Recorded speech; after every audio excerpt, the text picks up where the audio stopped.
Senhoras e senhores, bom dia, sejam bem-vindos. Lembramos aos magistrados que desejarem trocar de comissão, que é para fazer essa alteração no credenciamento, somente hoje pela manhã.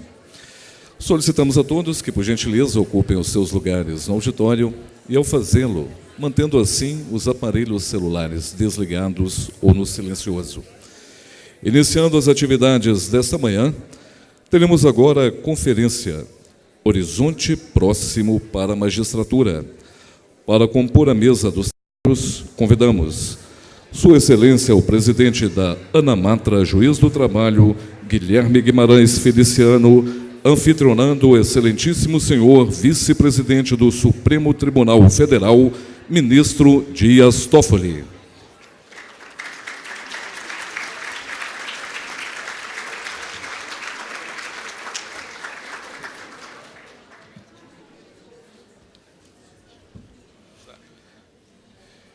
Inicialmente, para conduzir os trabalhos, ouviremos o presidente da ANAMATRA, juiz do trabalho, Guilherme Guimarães Feliciano.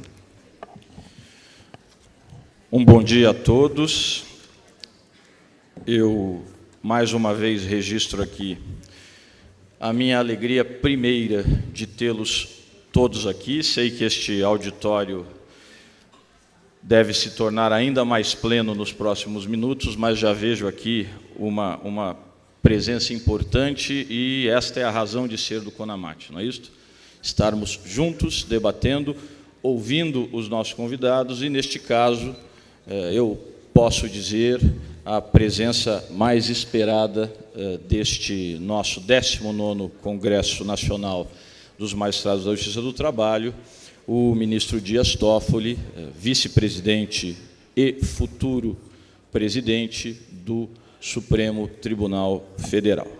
Eu vou aqui tomar a liberdade de referir muito sinteticamente o vasto currículo do ministro, não sem antes dizer a todos os colegas que, evidentemente, tanto eu quanto a diretoria da ANAMATRA, assim como imagino todos os senhores, tivemos hoje a ocasião de ler o texto do ministro Ives Gandra Martins Filho na Folha de São Paulo. Amanhã será o momento de respondermos com toda elegância ao que ali foi dito, mas, desde logo, eu quero registrar, evidentemente, a posição da ANAMATRA de que a nossa independência técnica jamais poderá ser utilizada para barganhar a existência ou a subsistência ou a persistência da Justiça do Trabalho.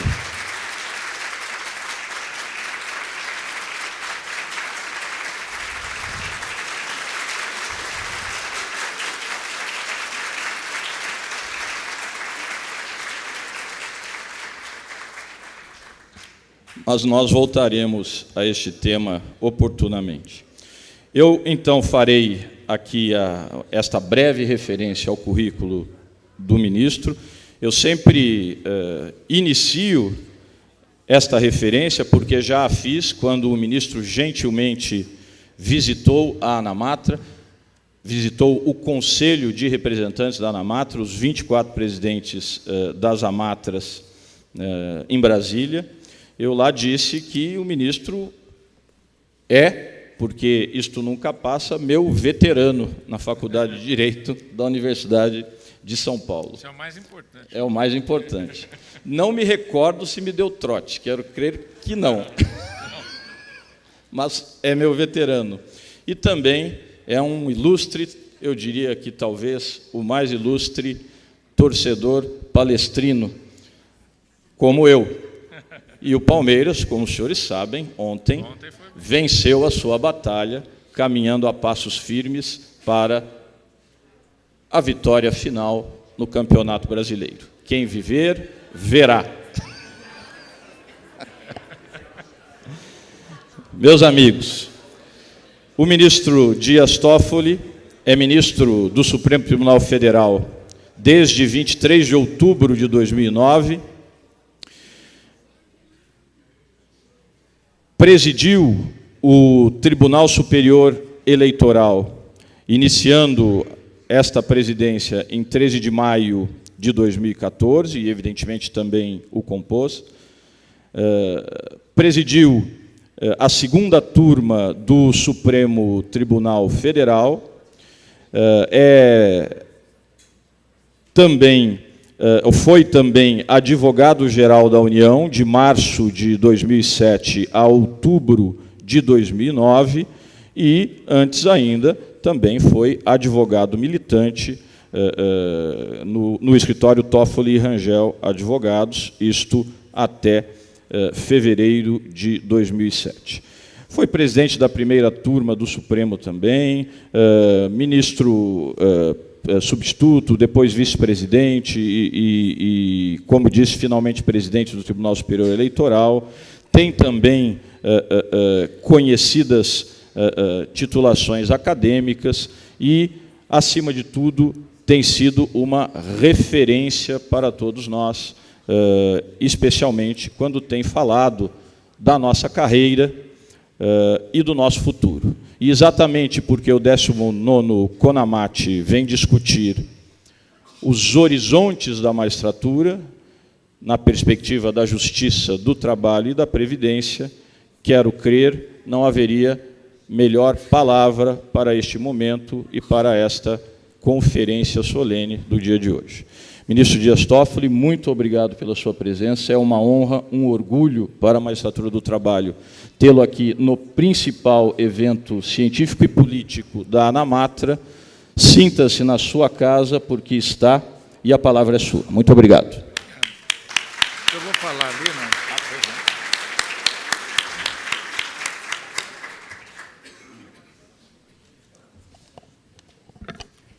Bom dia a todos. Cumprimento e agradeço, na pessoa do Guilherme Feliciano, o convite para estar aqui no dia de hoje, falando nesse 19º encontro. Cumprimento nosso querido, sempre ministro Carlos Reis de Paula, conselheiro Luciano Frota, o ex-ministro da Previdência aqui presente, Carlos Gabas, todos os presentes, os ministros que já encontramos. Ontem tivemos a oportunidade de jantar com o ministro Aloísio, conversarmos sobre algumas ações diretas que estão lá no Supremo. E o tema que o Guilherme propôs para essa nossa conversa é uma bela de uma pegadinha, né?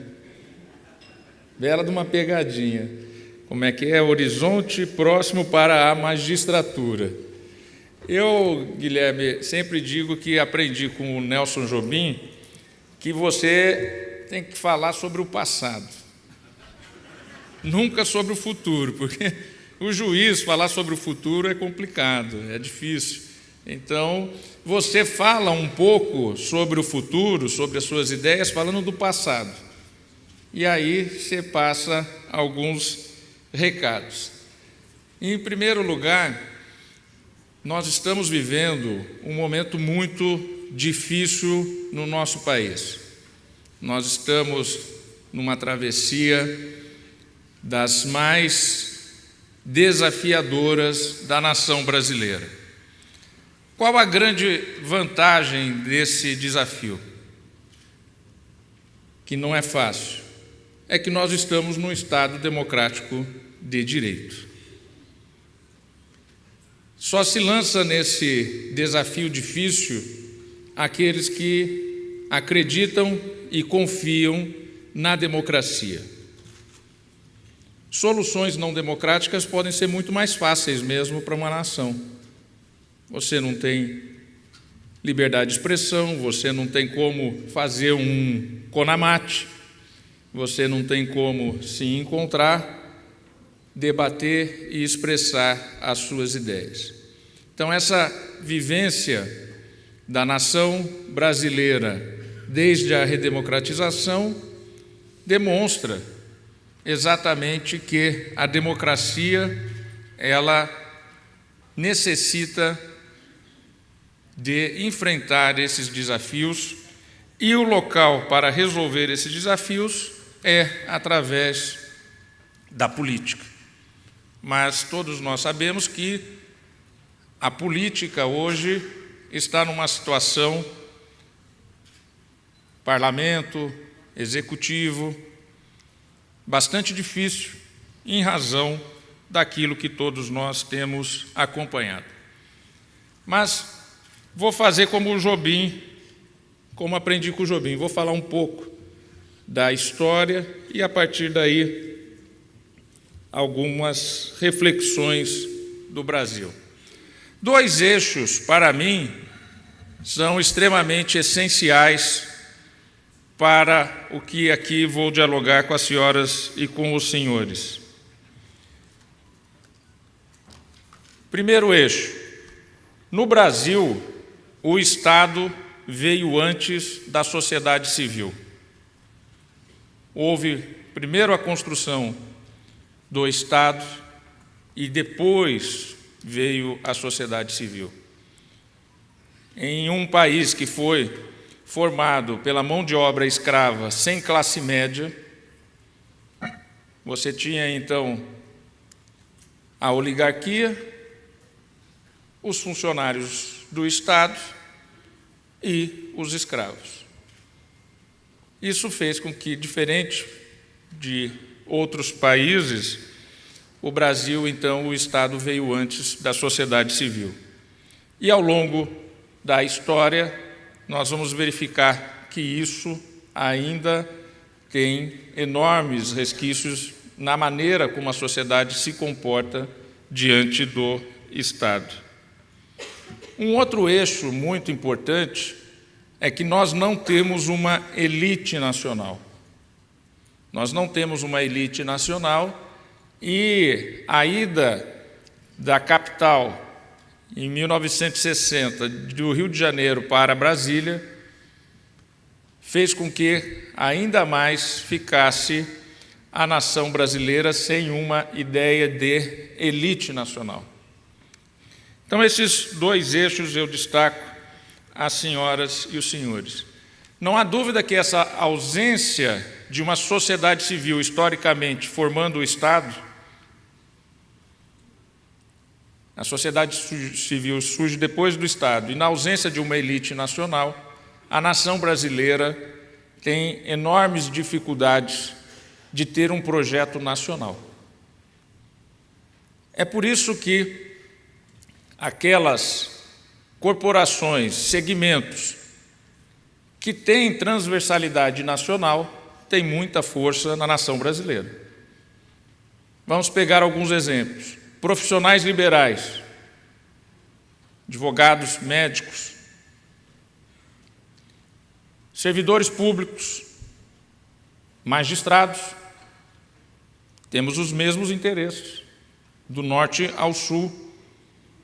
Sistema financeiro. Então, a nação brasileira, ela não se organiza em um projeto nacional, ela se organiza por demandas segmentadas.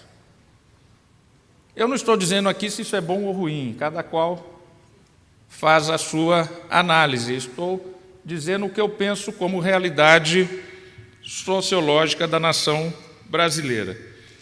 Mas vejam que nós estamos há 5 meses das eleições e qual é o projeto nacional que há? Qual é o projeto nacional que se apresenta? Não sabemos. De nenhum partido, de nenhum pré-candidato, faltando 5 meses para as eleições. O que nós podemos, aí alguns analistas dizem, existem 3 eixos. O eixo de centro-esquerda, que é a defesa de direitos sociais. O centro-direita policial, que é a ideia de um Estado de defesa da segurança pública, que hoje tem um apelo não só no Brasil, mas em vários países do mundo, e o centro-direita com a linha econômico-fiscal, ou seja, o Estado parar de intervir na economia e um grande freio nos gastos públicos. Mas, embora estes sejam os três eixos que estarão presentes, não se expressam, sejam partidos políticos, sejam candidatos, de uma maneira clara em como vão defender esses eixos e muito menos em como vão implementar as suas políticas. E uma série de partidos que, em razão do nosso sistema eleitoral, pouco importa quem vai ser o presidente. Porque o partido, tendo ali 40 parlamentares, ele vai conseguir um ministério, vai conseguir se manter dentro de um governo, seja ele de centro-direita policial, seja ele de centro-direita econômico-fiscal, seja ele de centro-esquerda social, vai depender dessas lideranças para formar um governo e para governar, seja quem for o presidente eleito. Então, nós temos realmente que, finda este processo eleitoral deste ano, a nação brasileira discutir de maneira aprofundada o nosso sistema eleitoral. Vejam que em 2014, na última eleição para o Congresso Nacional, o partido que mais elegeu deputado elegeu 13% da Câmara dos Deputados. Apenas e tão somente 13%. E em 2014 foram 28 partidos com representação no Congresso Nacional. Isso é um reflexo desse sistema eleitoral e da ausência de um projeto nacional nos dias de hoje. Mas eu falei que ia falar de história e estou falando sobre o futuro, então estou totalmente equivocado aqui naquilo que eu pretendi dizer. Mas penso que essas são reflexões importantes que nós temos que discutir e pensar. Eu penso que um encontro desse, Guilherme, é evidente que o grande foco, o grande debate, e você dizia ontem, nunca teve tantas teses apresentadas, tantas discussões, evidentemente em razão da reforma trabalhista, da reforma da legislação trabalhista recentemente, e também sindical, numa reforma única aí, que atingiu também o sistema sindical brasileiro.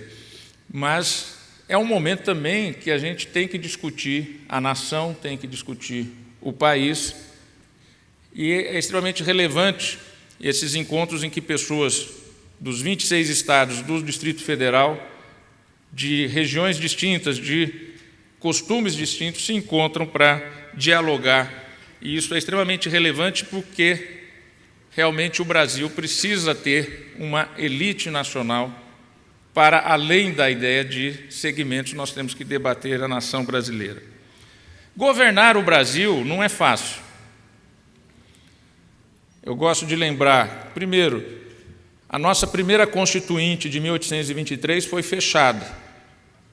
Os deputados presos, os parlamentares presos, muitos deles deportados para a Europa, degredados.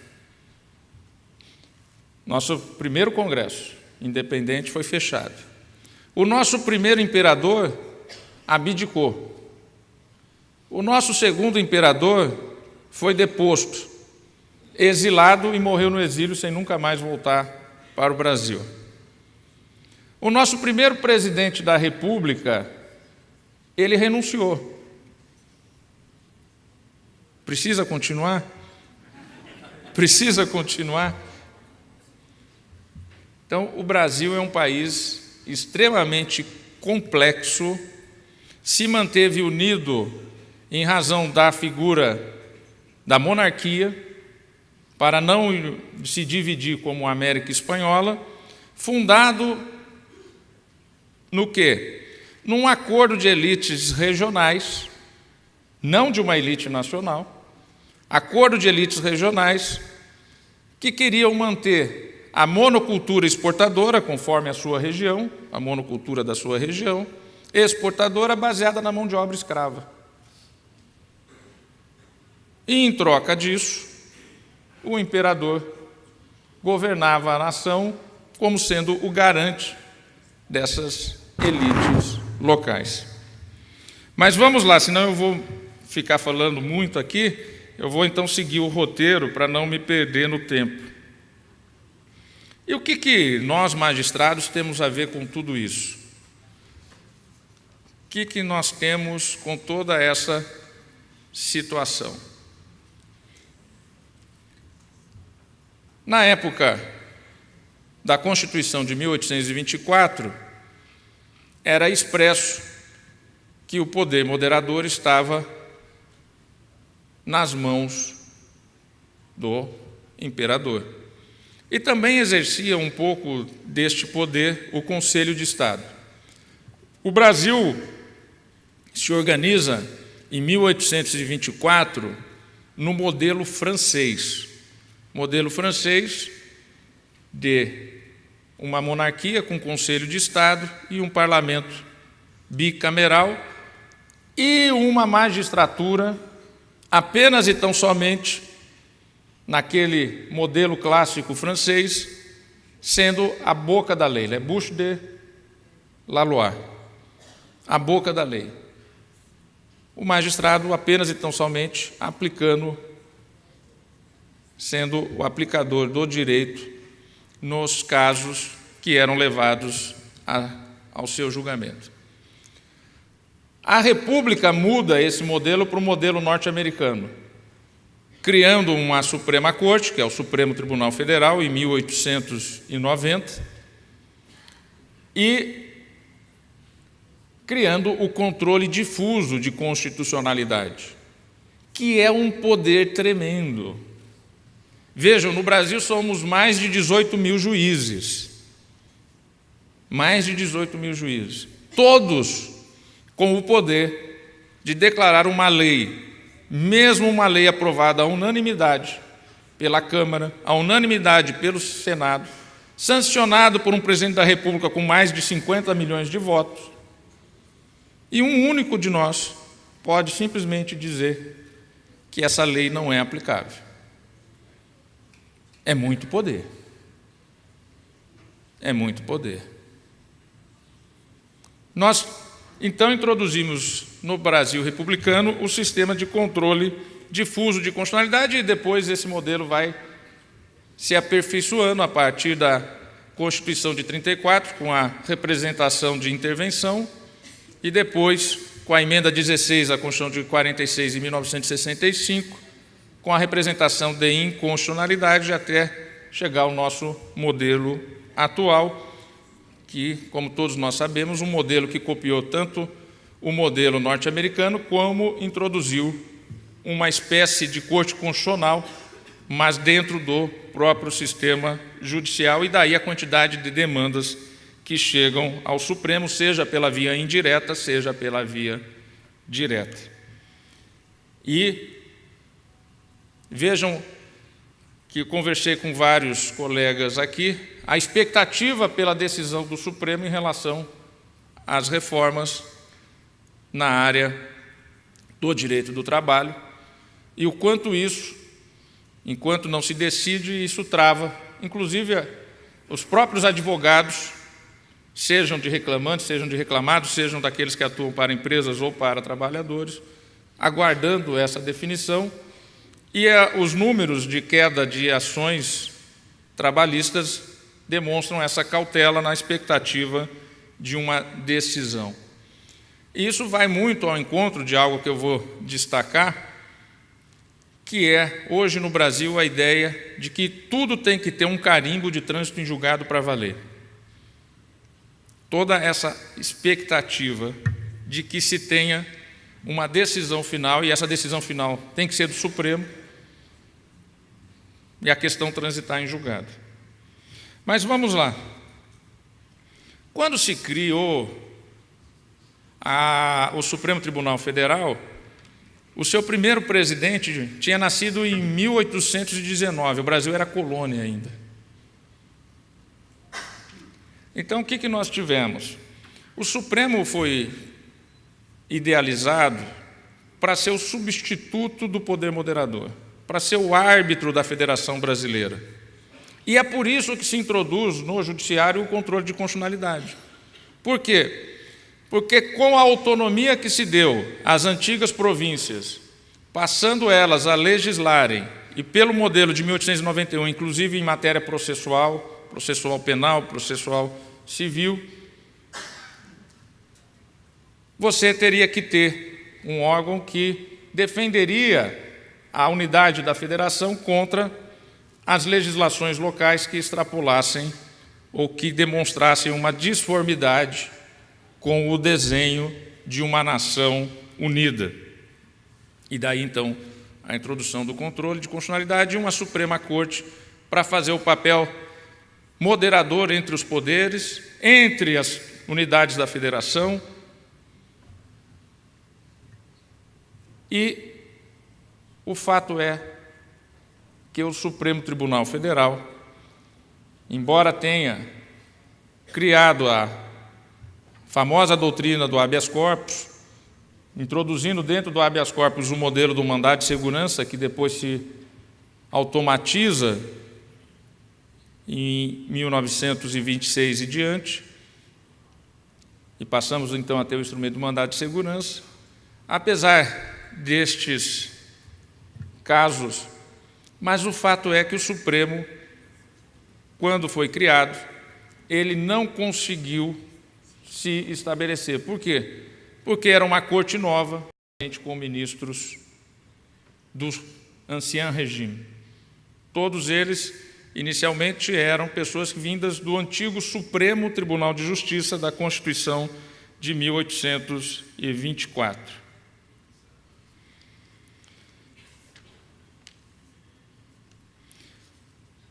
Aqui apenas para registro, ao longo da República Velha, as inconstâncias que nós tivemos e as crises que nós tivemos, algumas delas. Revolta da Armada e a Revolução Federalista, de 1892 a 1895. A expulsão da família real do Brasil, 1903. Revolta da Vacina, 1905. Guerra do Contestado, que aconteceu entre 1910 a 1916 entre Paraná e Santa Catarina. A primeira guerra no mundo em que houve bombardeio aéreo. Os aviões foram usados, é a primeira guerra em que se usa avião no mundo.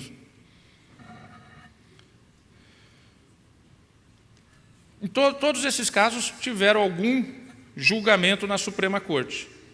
Todos esses casos teve alguma discussão que foi levada à Suprema Corte. Então, essa ideia da judicialização das crises, judicialização da política, ela não é algo novo, não é uma novidade.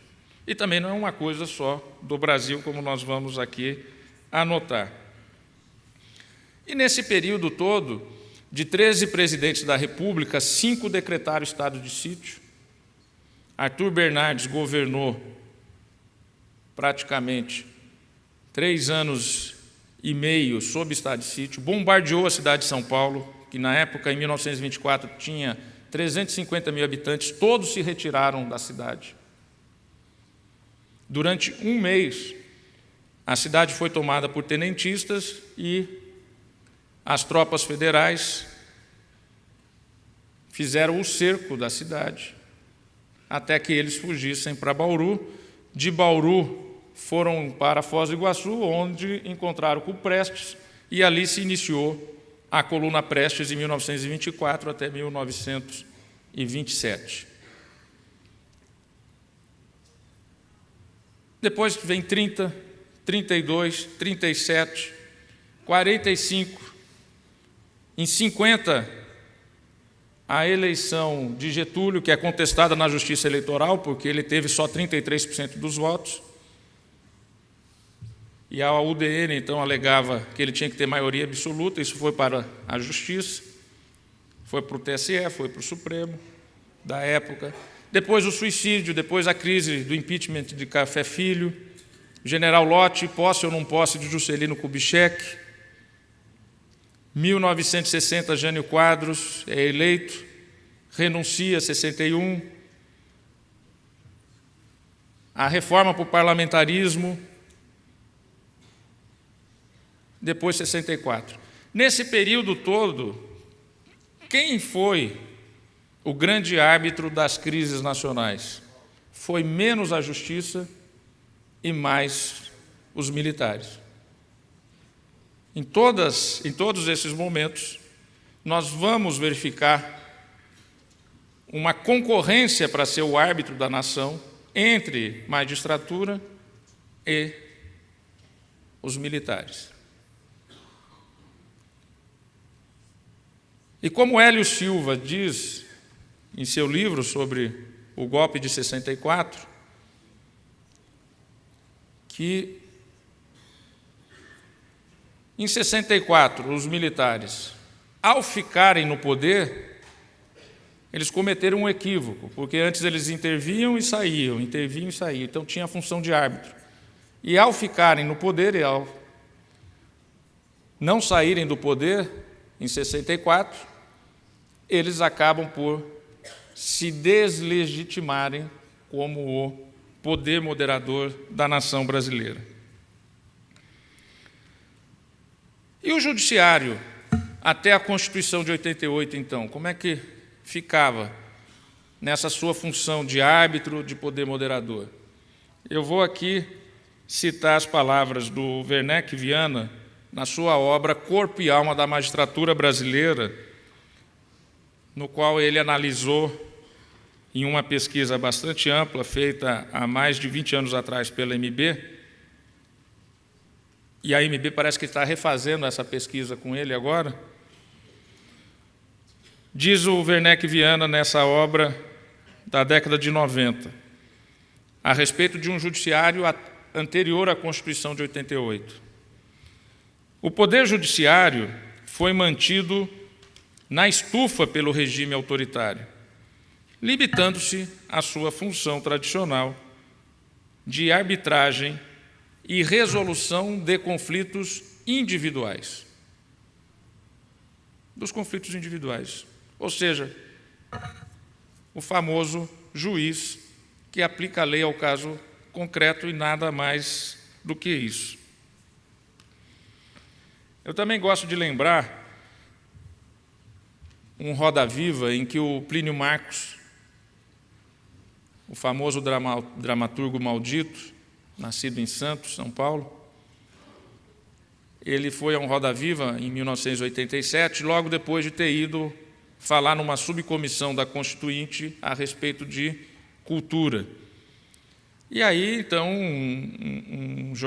uma jornalista no Roda Viva perguntava para ele o que ele foi fazer numa Constituinte se ele era anarquista. Se ele, portanto, era contra o Estado, e, evidentemente, se a Constituição organiza o Estado, ele tem que ser contra a Constituição. E lá Plínio Marcos disse o seguinte, a resposta que Plínio Marcos dá: é a elite que está lá nos congressos.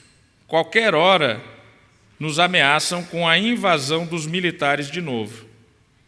Eu acredito demais na cooperação espontânea e não acredito nem um pouco nas leis.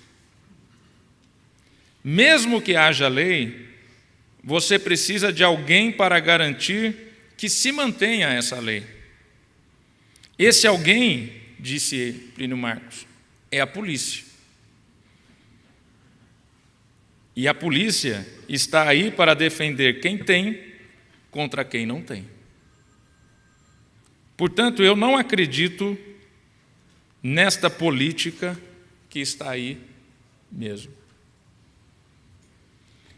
1987, um Roda Viva. O que ele está dizendo? O que está contido nesse discurso que ele não disse? Que Só há possibilidade de uma lei efetiva se tiver quem a garanta. E ele disse nessa entrevista: eu cansei de apanhar da polícia. Eu cansei de ter minhas peças censuradas. E aí ele diz: apesar de eu ser anarquista, eu acredito que após essa Constituição, não será mais a polícia que vai decidir o que é a lei e o direito, e sim os juízes.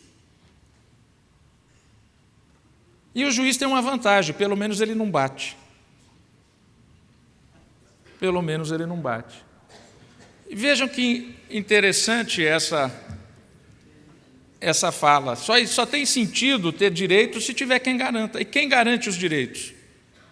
Somos nós, os magistrados. O famoso poder sem a espada e sem a bolsa. E nós somos legitimados no nosso argumento. A fundamentação do nosso poder está na nossa argumentação. Um deputado pode votar sim ou não sem nenhuma justificativa. Nós não podemos deferir ou indeferir um pedido sem argumentação e sem justificá-lo na lei e na Constituição. Quem garante os direitos é o Poder Judiciário. Paralelo a isso, nós temos que também fazer uma análise da evolução histórica da base democrática do nosso país. Nas eleições de 1878,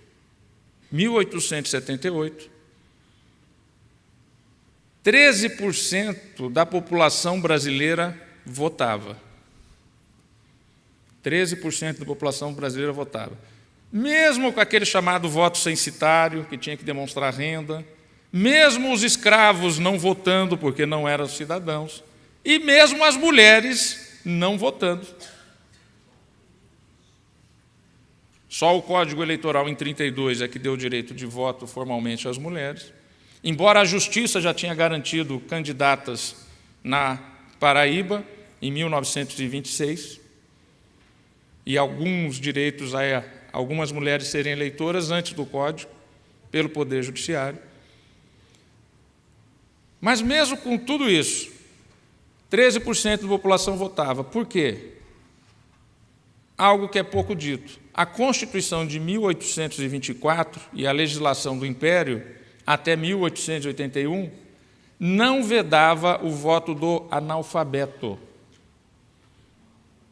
Analfabeto votava. Vem o movimento da abolição. Mais cedo ou mais tarde, a abolição vai chegar. O Brasil era o último país formalmente com escravidão. 1881, a Lei Saraiva, que muitos autores festejam essa lei como a lei que acabou com o voto censitário. Só que essa lei, ela vedou o voto ao analfabeto. E o sentido dessa lei, em 1881, é claro. A abolição da escravatura estava próxima. Os escravos, cerca de 1/3 da população brasileira, ia passar a poder votar. Porque todo cidadão homem livre, maior de idade, era eleitor. Como é que nós vamos permitir que, da noite para o dia, deixam de ser escravos e passem a escolher os seus representantes? Lei Saraiva, 1881, abole o voto ao analfabeto. De 1881 a 1985, por 104 anos, os analfabetos não votaram no Brasil. Agora eu vou trazer algumas proporções eleitorais em números aproximados, porque não tem aquela memória de...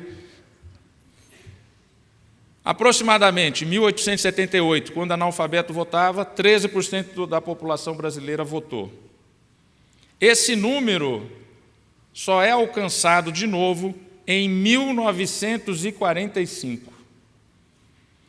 A primeira eleição após a Lei Saraiva, o número de eleitores do Brasil caiu em 1886, ainda no Império, para 0,8% da população. 0,8%. A primeira eleição direta para presidente da República, que foi a eleição de Prudente de Moraes, 3% da população brasileira votava. 3%. Eleição para o parlamento em 1934, 7% da população votou.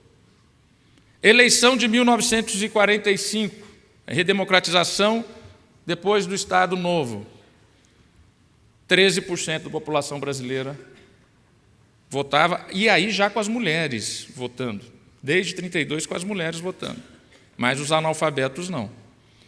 A última eleição direta para presidente em 1960, antes do movimento militar. Eu aprendi lá em Brasília que é o seguinte: não fala nem golpe nem revolução, porque vão te botar um carimbo, então fala movimento. Movimento militar. Quando eu falei aqui golpe militar, é o título do livro do Hélio Silva. Para mim é movimento militar. 20% da população brasileira era eleitora em 1960. Quando cai a vedação do voto ao analfabeto, é no período da redemocratização, na emenda 26 de 1985, aí nós vamos lá na eleição do Collor versus Lula, em 1989. 72% da população brasileira votava. Vejam, antes do movimento militar de 64, 20% votava para presidente da República. Depois da redemocratização e com o voto do analfabeto, hoje a nossa base de votação é 70% em média em todas as eleições da população brasileira. Isso mostra uma inserção de uma massa de cidadãos que não tinham direito a voz e voto. Ou melhor, na ordem correta, não tinham direito a voto e, portanto, não tinham direito à voz. Não tinham direito à voz. Isso vai se refletir na construção de uma base normativa em que existe uma demanda de massa.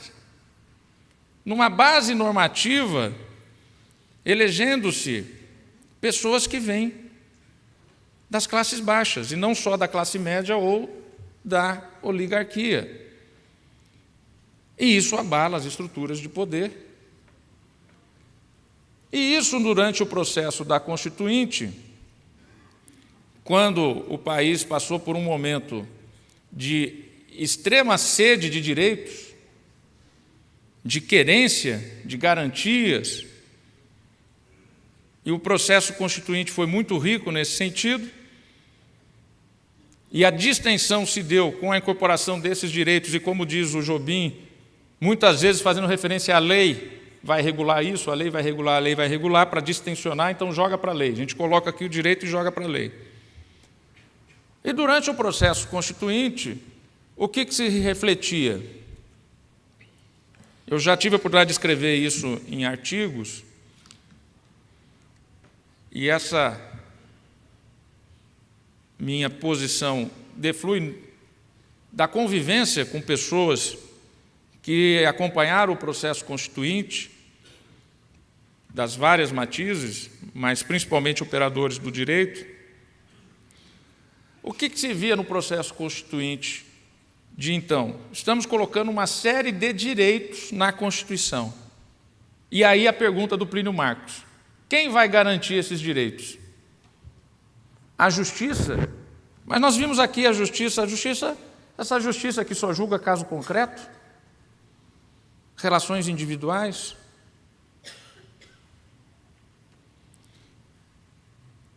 Escutei depoimentos de pessoas que participaram daquele processo dizendo o seguinte: a nossa visão era aquela visão de quem leu a história do Brasil e viu que se criou uma nova instituição, o Supremo Tribunal Federal, mas com juízes do Ancien Regime.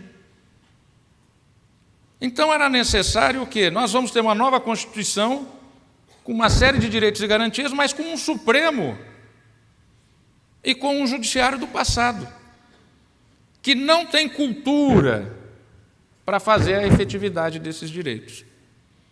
Só vou dar um exemplo. Vejam quanto tempo levou para o Supremo aceitar a força, o enforcement do mandado de injunção. Só em 2007, de 88 a 2007, a jurisprudência o mandado de injunção só serve para comunicar ao Congresso da sua mora em efetivar os direitos.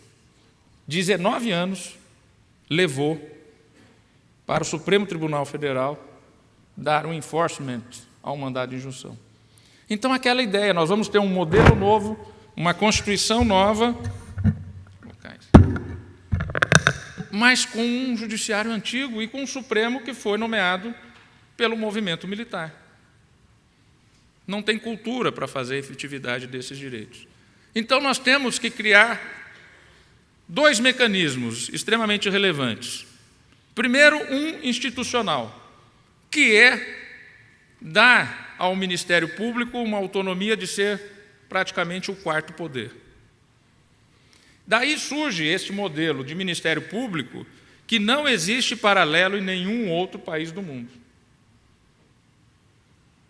Nenhum outro país do mundo. Na quarta-feira mesmo, antes de iniciar a sessão, conversando com a Procuradora-Geral, doutora Raquel Dodge, na semana anterior ela tinha ido na OCDE para falar sobre aquilo que vem se passando no país, na área da fiscalização e da atuação do Ministério Público, e ela esteve lá com congêneres do Ministério Público francês, o famoso Parquet. E ela disse o quanto eles estavam impressionados com a autonomia, a independência e a estrutura do Ministério Público brasileiro. Que lá eles não têm isso. E não têm os instrumentos legais e normativos como há no Brasil. Basta dizer que lá não tem colaboração premiada na França. Não tem. Então, ela dizia isso. Isso é resultado do processo constituinte, no qual vamos estabelecer uma nova Constituição, uma série de garantias, uma série de direitos, mas quem vai garanti-los? Se o judiciário é antiquado, temos que ter uma instituição poderosa que possa fazê-lo, o Ministério Público. E, por outro lado, uma abertura para a sociedade civil, aumentando os instrumentos de acesso ao judiciário, seja nas instâncias ordinárias, mas principalmente no Supremo Tribunal Federal, com a ampliação dos legitimados a propor a ação, a antiga representação de inconstitucionalidade, depois com a Constituição de 88 denominada ação direta de inconstitucionalidade, o mandado de segurança coletivo, as ações coletivas, permitindo-se inclusive na Justiça do Trabalho. Ou seja, vamos mudar essa cultura do judiciário. O judiciário não é mais para julgar o caso do João contra o José, ou do João contra a empresa X, ou do Manuel contra o Estado. Esse judiciário ele vai ser cutucado com uma série de ferramentas de acesso de legitimados que até então não tinha vez, não tinha voz, e como eu mostrei antes, não tinham voto, para poder darmos efetividade àquilo que estamos escrevendo na Constituição.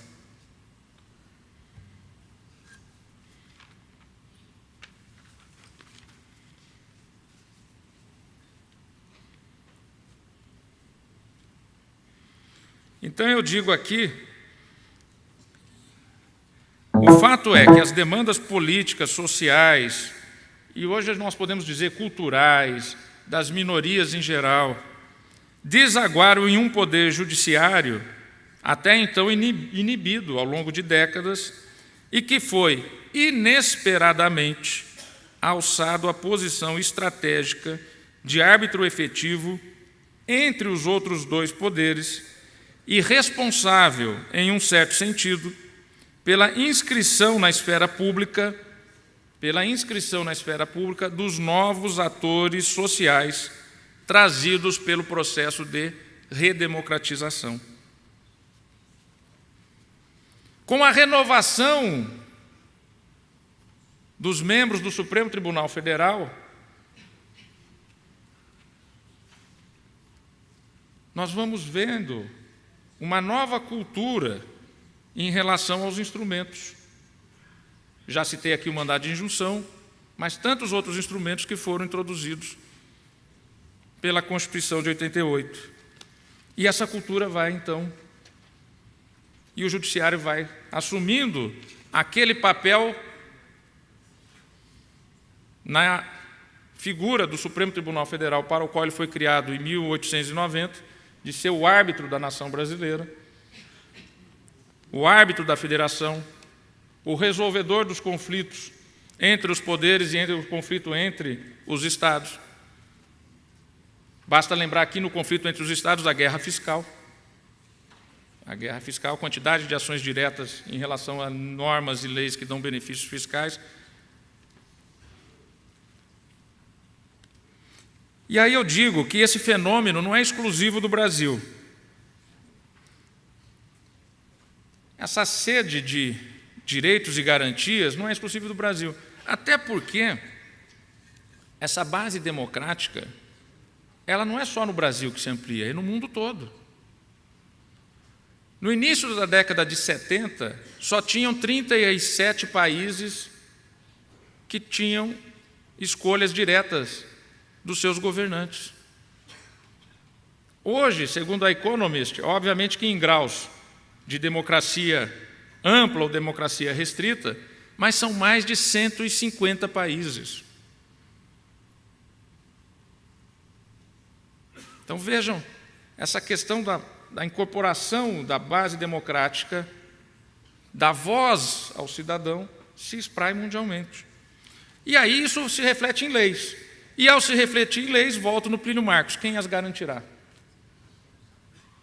E aí, essa sede não só de eficácia, mas de efetividade, de concretude daquilo que está nas normas. Vejam o caso da França, que sempre foi fundada na soberania do parlamento, fruto da Revolução Francesa. Por isso que lá o judiciário era, inclusive, nem visto como poder. E o juiz, um técnico apenas que aplica a lei, a boca da lei no caso concreto. Em 2008, houve uma reforma no governo Sarkozy e o Louis Debré, que era o presidente da Assembleia Geral Francesa, capitaneou essa mudança constitucional, dando mais poderes à Corte Constitucional Francesa, inclusive de declaração de inconstitucionalidade de leis a posteriori, porque antes a Corte Constitucional Francesa era apenas questionada pelo parlamento se um projeto de lei ou não inconstitucional, não havia a inconstitucionalidade a posteriori, introduz-se a inconstitucionalidade a posteriori, e o que faz Louis Debré? Renuncia a um dos mais nobres cargos da nação francesa, que é presidente da Assembleia Nacional, para ser o presidente da Corte Constitucional Francesa. É nítido, num gesto pessoal, mas também institucional, com a reforma constitucional dando maiores poderes, que há uma ideia de perda de representatividade do parlamento e uma maior representatividade do Poder Judiciário. Estou falando da França.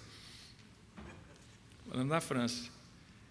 E o Reino Unido, que não tinha Corte Constitucional? Em 2005, o Parlamento aprova a criação da Corte Constitucional, que com várias resistências só é instalada em 2010. Então, a Corte Constitucional do Reino Unido tem apenas 8 anos de existência. Então, dois exemplos aqui, e esses exemplos também demonstram uma aproximação dos modelos. do modelo da Common Law, da Civil Law, que nós estamos também tendo no Brasil nas nossas legislações processuais. E parece também na área trabalhista.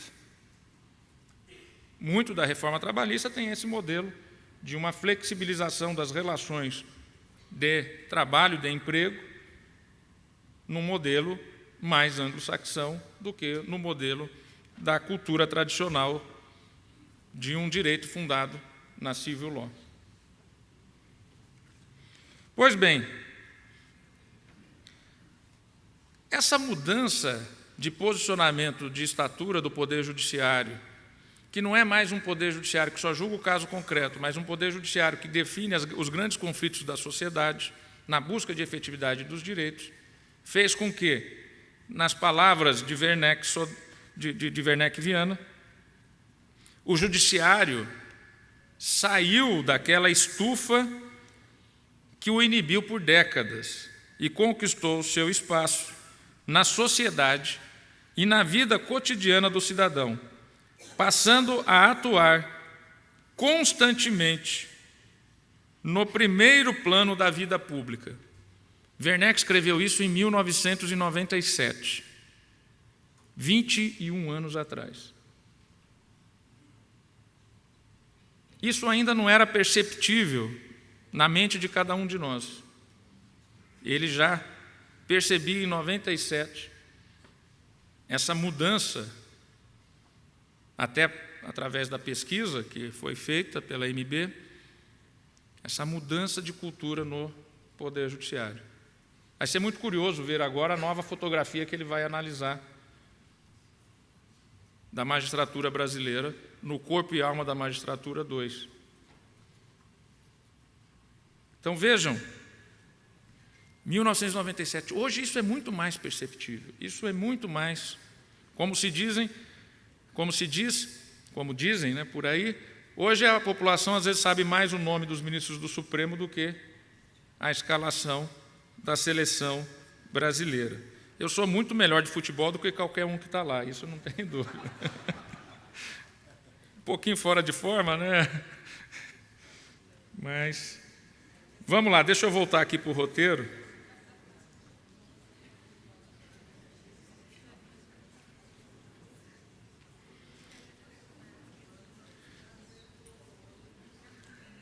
Mas a sociedade, ao voltar os seus olhos ao Poder Judiciário,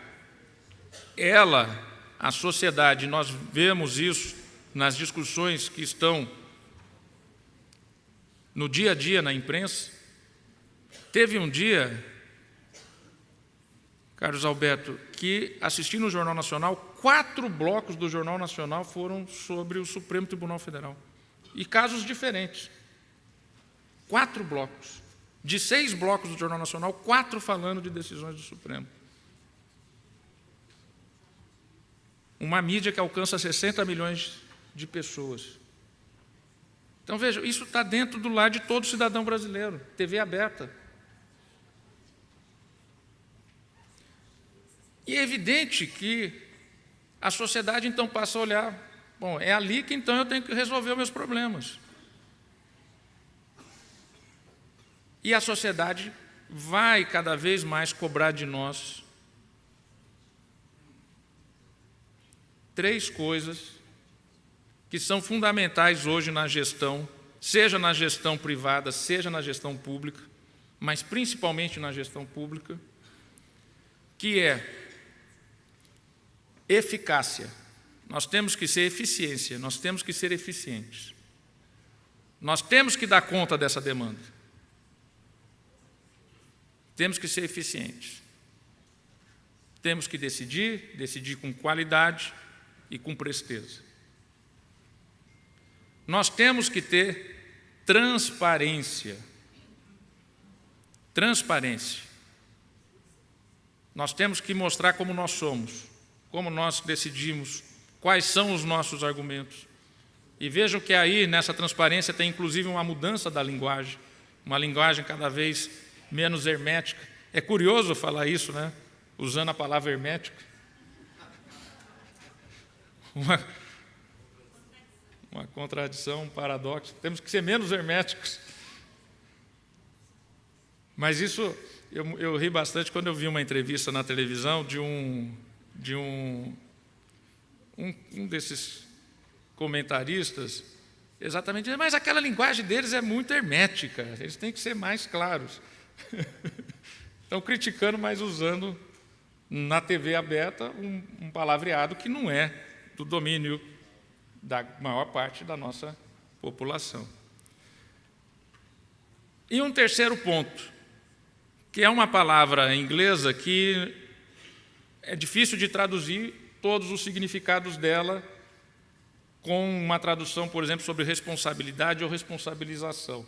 Até porque a responsabilização na nossa cultura tem uma ideia assim de fiscalização, punição ou sanção, que é a famosa accountability, que envolve uma série de coisas, prestação de contas, você se permitir ser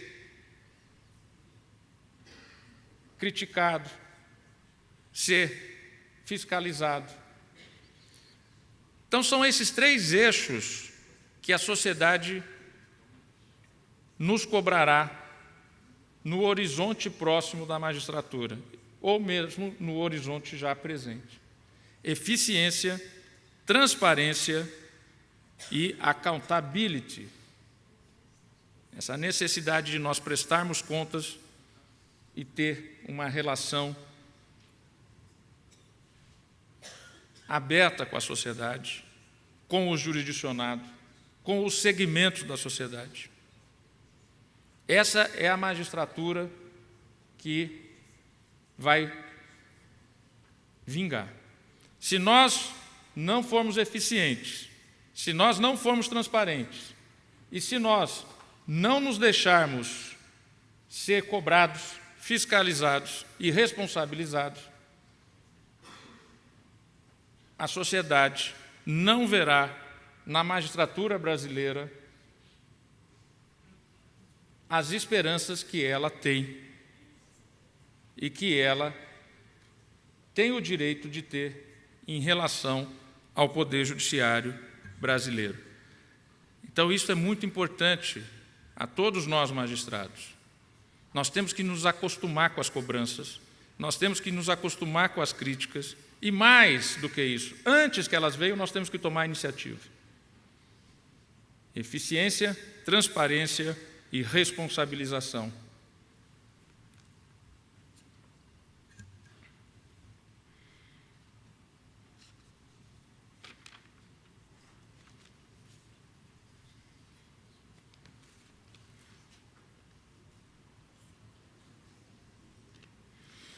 Isso tudo por quê? O judiciário não é mais aquele poder nulo na clássica obra de Montesquieu. Na divisão das funções de poder, tem um aqui que é nulo. É um café com leite, como a gente diz lá no interior de São Paulo, né, Guilherme? Aquele ali era café com leite. Magistratura e o Poder Judiciário não é mais café com leite. No jogo da democracia, do Estado Democrático de Direito, muito pelo contrário, ele é o grande garante e a esperança da sociedade na efetividade dos direitos. Nessa responsabilização, eu costumo dizer que a legitimidade e a autoridade do Poder Judiciário andam de mãos dadas com a prudência. Com a prudência. E por isso nós devemos evitar excessos e a tentação de se investir em um poder superior, ao invés de um poder árbitro e moderador. O judiciário não pode se transformar no superego da sociedade.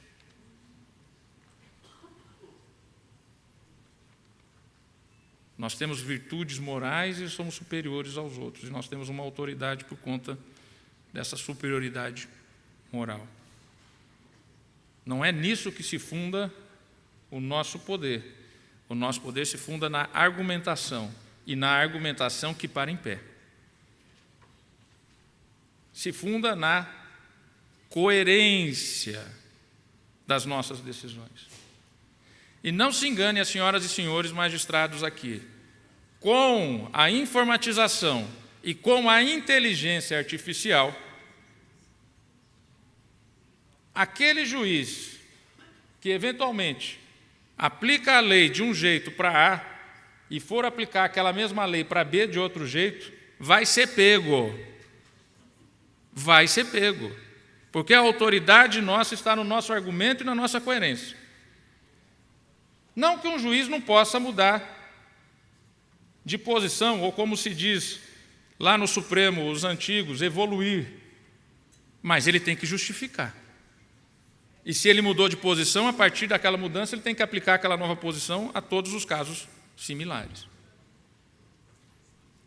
E com a inteligência artificial, as senhoras e os senhores sabem que os grandes escritórios de advocacia já estão trabalhando com inteligência artificial até para preparar memoriais individualizados conforme o perfil do ministro do Tribunal Superior. Então, com as decisões colocadas nas bases de dados, a inteligência artificial vai verificar. Esse juiz julga assim. E o juiz tem que ter previsibilidade. Quando se diz que eu sou garantista mesmo.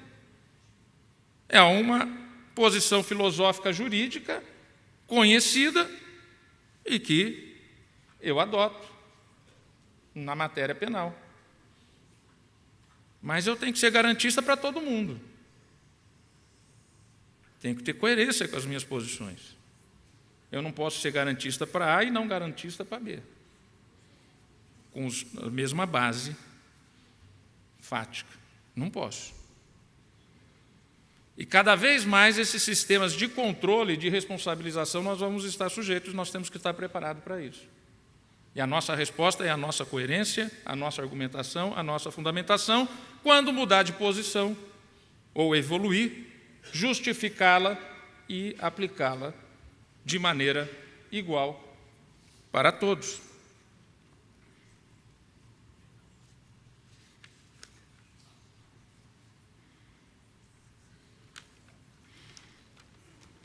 Teriam várias outras questões aqui que eu gostaria de trazer às senhoras e aos senhores nessa reflexão sobre a magistratura brasileira. E voltando um pouco àquilo que eu falei no início, veja que ao longo do que eu falei aqui nós vemos um pêndulo da história. É um pêndulo. A base democrática aumenta, os direitos aumentam, etc., etc. Mas a história não é estanque. Vem reações. Vem reações. Nós estamos vivendo hoje uma reação a uma série de direitos e garantias que foram incorporadas em um país que nós temos que lembrar é extremamente desigual. É extremamente desigual. E aí eu vou dizer uma coisa, não me entendam mal, muito pelo contrário. Infelizmente, o Brasil precisa da justiça do trabalho, porque é um país extremamente desigual. É um país extremamente desigual.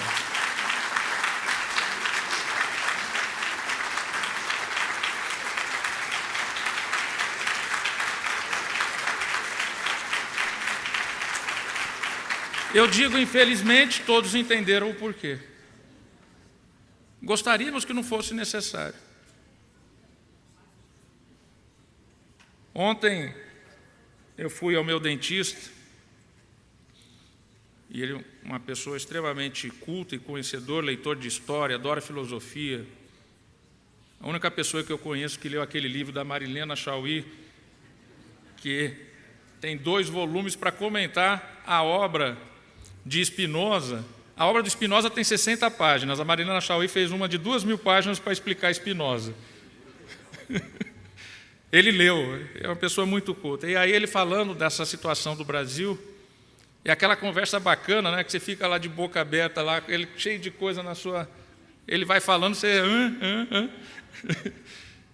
Mas ele comentando, né, dessa desigualdade do Brasil. E, curiosamente, eu nem falei que vinha aqui, ele falando das relações de trabalho. Falando assim, olha, aqui no